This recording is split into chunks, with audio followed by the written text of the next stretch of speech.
चौठी चान एगो उपकार करबै, सब दिन सुखी समृद्धि परिवार रखबै। आजू के दिन सब बर्तन के व्रत स्वीकार करबै। हे चौठी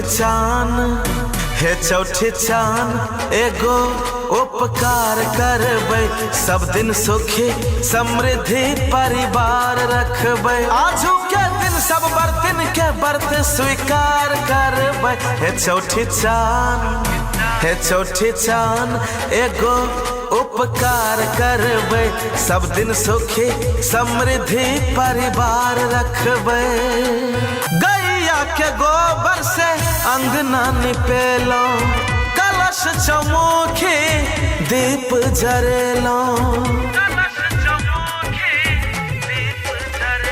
हाँ, गैया के गोबर से अंगना निपेलो।